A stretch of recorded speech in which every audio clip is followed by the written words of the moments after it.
ओम नमः शिवाय। नमस्कार दोस्तों, स्वागत है आप सभी का हमारे चैनल भक्ति ज्ञान में। दोस्तों, आज मैं आपको शिव महापुराण की कथा का श्रवण करा रहा हूँ। आप सभी भक्तजन इस कथा को श्रद्धा पूर्वक मन लगाकर सुने। भगवान शिव आप सभी की मनोकामनाएं पूर्ण करेंगे और आप सभी के कष्टों को हर लेंगे। ब्रह्मा जी बोले, हे नारद, मैंने स्वयं एवं विष्णु जी, देवता मुनि नाग सिद्ध सबने शिव जी के निकट जाकर देखा कि शिव जी शक्ति सहित विराजमान हैं। हम सब ने उनकी स्तुति की तथा विनती करते हुए कहा, हे महाराज, जब हमको आपने उत्पन्न किया था तब आपने प्रण किया था कि हम तुम्हारे उपकार के लिए रुद्र नाम से अवतरित होंगे, तो ऐसा ही हुआ। आपने अपनी प्रतिज्ञा अनुसार अवतार लिया। अब आप हम पर कृपा करें। मैं और विष्णु यह कहकर चुप हो गए। यह सुनकर सदाशिव बोले, हे ब्रह्मा तथा विष्णु, मुझे तुम दोनों ही अत्यंत प्रिय हो। तुम यहाँ मुनियों के साथ किस लिए आए हो, सो मुझे सब ठीक ठीक बताओ। शिव जी के ऐसे वचन सुनकर हमने यह समझा कि अब मनोकामना अवश्य सिद्ध होगी। तब विष्णु और मैंने हाथ जोड़कर उनसे निवेदन किया, हे प्रभु, पहले आपने कहा था कि हम विवाह करके लोक कार्य सिद्ध करेंगे, सो अब वह समय आ गया है। अब आप अपने वचन का पालन कीजिए। शिव जी यह सुनकर हंसकर बोले, हम तो योगी हैं, हमारा विवाह भोग से क्या संबंध। हमारा शरीर अवधूत है और हमारी सामग्री भी अशुभ है। हम इसी दशा में बहुत प्रसन्न हैं। देखो, लोग विवाह से अधिक दूसरा कोई आनंद नहीं मानते, परंतु वह एक कारागृह के समान है। जैसा कि वेद भी कहते हैं, जो बात मुझे अच्छी नहीं लगती तुम उसी को करने के लिए मुझसे कहते हो। अच्छा, फिर भी मैं अपना वचन पूरा करूंगा और विवाह करूंगा, परंतु इसके बाद साथ एक बात अवश्य है कि मैं जिस प्रकार की स्त्री कहूँगा, तुमको मेरे लिए उसी प्रकार की स्त्री ढूंढनी होगी। वह स्त्री ऐसी हो जो हमारे तेज को सह सके, वह परम सुंदरी तथा कीर्ति युक्त हो और वह मेरी बात माने तथा पूरी तरह से मेरी सेवा करे। शिव जी के ऐसे वचन सुनकर मैंने तथा विष्णु ने हाथ जोड़कर उनसे निवेदन किया, हे प्रभु, आपके योग्य सर्वगुण संपन्न दक्ष प्रजापति की पुत्री है, जो आपके लिए ही माँ कठिन तप कर रही है। आप वहाँ चलकर उनको वरदान दीजिए तथा उनसे विवाह कीजिए। इतना कहकर हम लोग शांत हो गए। तब शिवजी ने हंसकर कहा, तथास्तु।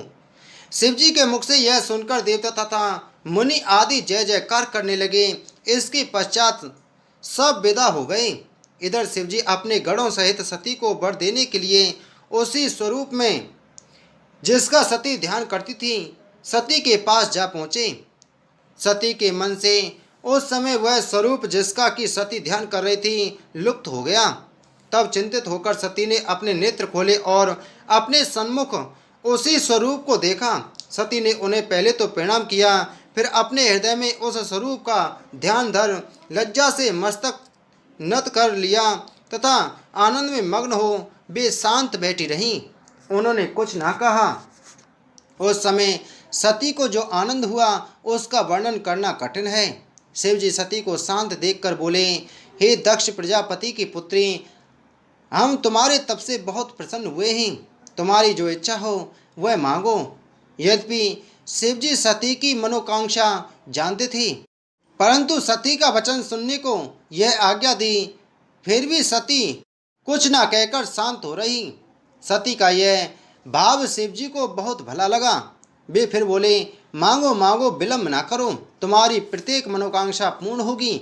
इतनी कथा कहकर ब्रह्मा जी बोले, हे नारद, इस प्रकार जब शिवजी ने बार बार कहा तब सती बोली, हे महाराज, आप अंतर्यामी हैं। आप मेरे मुख से अपनी प्रीति सुनना चाहते हैं तथा संसारिक जीवों की भांति पूछते हैं, तो मेरा मनोरथ सुनिए। मैं चाहती हूँ कि आप मेरे पति हों और मेरे साथ विवाह करके मुझको अपने घर की दासी बनाएं। शिव जी ने सती के ऐसे वचन सुन प्रसन्न होकर तथास्तु कहा तथा अंतर्ध्यान हो गए। ब्रह्मा जी ने कहा, हे नारद, शिवजी से ऐसा वरदान प्राप्त कर सती अत्यंत प्रसन्न होकर अपने घर पहुंची। सती की सखियों ने उनके माता पिता को सती का संपूर्ण वृतांत बताया। उसे सुनकर उनके माता पिता अत्यंत प्रसन्न हुए। इतना कहकर सूत जी बोले, हे मुनियों, जब देवर्षि नारद ने ब्रह्मा जी से यह कथा सुनी तो वे बोले, हे ब्रह्मा जी, आपके द्वारा वर्णित यह चरित्र सुनकर मेरे संपूर्ण दुख नष्ट हो गए हैं तथा मुझे बहुत आनंद प्राप्त हुआ है। अब इसके आगे और जो कुछ घटना हुई उस पर भी प्रकाश डालिए। हे पिता, आपके समान शिव जी की पूजा करने वाला संसार में और कोई नहीं है। नारद जी के यह वचन सुनकर ब्रह्मा जी बोले, हे नारद, जब मुझको यह वृतांत मालूम हुआ तो मैं प्रसन्न होकर शिव जी के पास गया। वहाँ हाथ जोड़कर उनकी बहुत स्तुति की तथा निवेदन किया कि मुझे क्या आज्ञा है।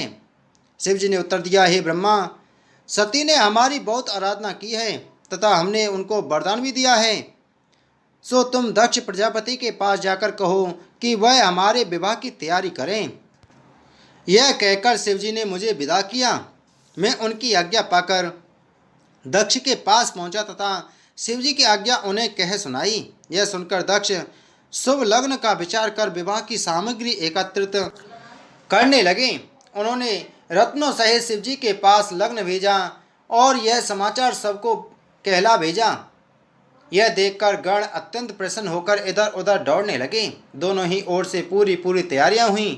तदुपरांत शिवजी बारात सजाकर दक्ष प्रजापति के नगर की ओर चले। बारात जब दक्ष प्रजापति के नगर के निकट पहुंची तब शिवजी ने सप्त ऋषियों को दक्ष के पास भेजा। दक्ष प्रजापति बारात को नगर के निकट आया जानकर अगवानी के लिए चले।